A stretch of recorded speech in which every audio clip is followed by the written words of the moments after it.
ये कहानी केवल मनोरंजन और शिक्षा के उद्देश्य से बनाई गई है। दोस्तों, स्वागत है आपका ब्लूम टीवी 2 पर। आज हम लेकर आए हैं एक बेहद दिल छू लेने वाली और प्रेरणादायक कहानी, रोटी की कीमत।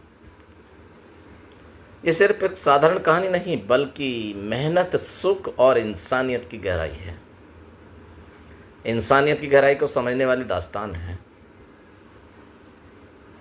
ज़रा ध्यान से सोचिए, हम आपके लिए कैसी कैसी कहानी लाते हैं, इसलिए आप चैनल को सब्सक्राइब करें। हम सबके लिए रोटी रोज़मर्रा की चीज़ है, लेकिन जिनके पास नहीं होती उनके लिए यही रोटी सबसे कीमती खजाना बन जाती है। तो चलिए जुड़ते हैं इस अनोखी कहानी के साथ और जानते हैं रोटी की असली कीमत।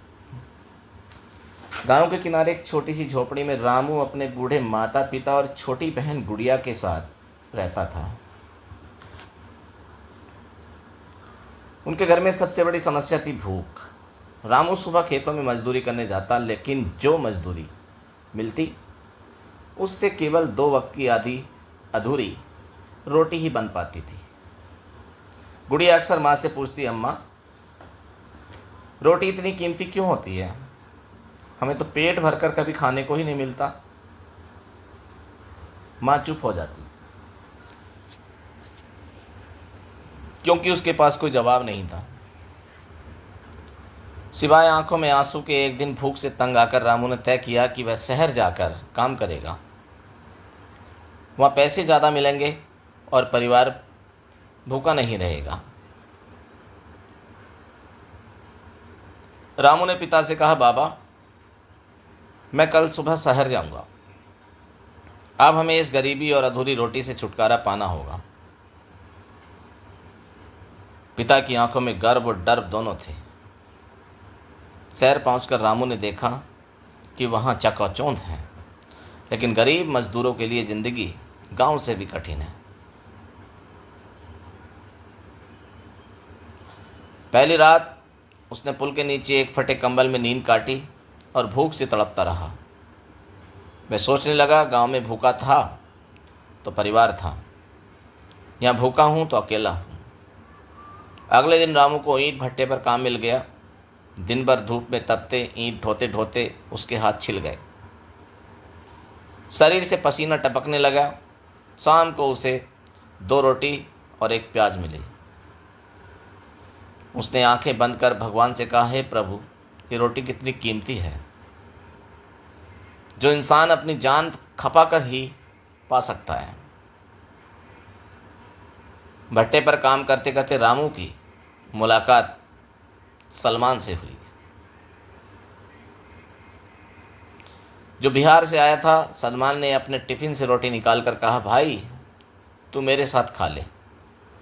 भूख आधी भी बटी जाए तो पेट भर जाता है। रामू मुस्कुराया। पहली बार उसे लगा कि रोटी सिर्फ पेट नहीं भरती, रिश्ते भी जोड़ती है।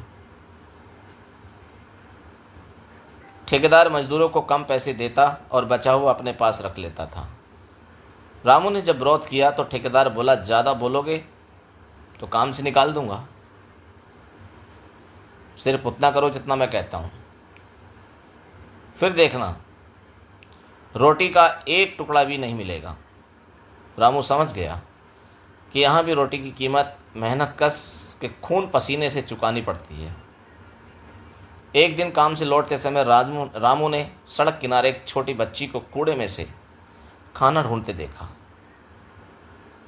उसके चेहरे पर धूल थी और आंखों में आंसू थे। रामू ने अपनी थाली में बची आधी रोटी उसे दे दी। बच्ची ने रोटी पकड़ते ही कहा, भैया, भगवान आपको खुश रखे। रामू की आंखों में आंसू भर आए। उसने सोचा, जिस रोटी को लोग यूं ही फेंक देते हैं, वही किसी की ज़िंदगी बचा सकती है।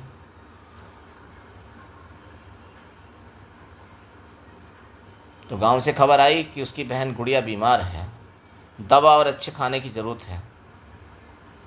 रामू और मेहनत करने लगा, लेकिन मजदूरी इतनी कम थी कि सही इलाज का इंतज़ाम मुश्किल था। उसे समझ आ गया, गरीबी में रोटी ही सबसे बड़ी दवा और सबसे बड़ा जहर बन जाती है।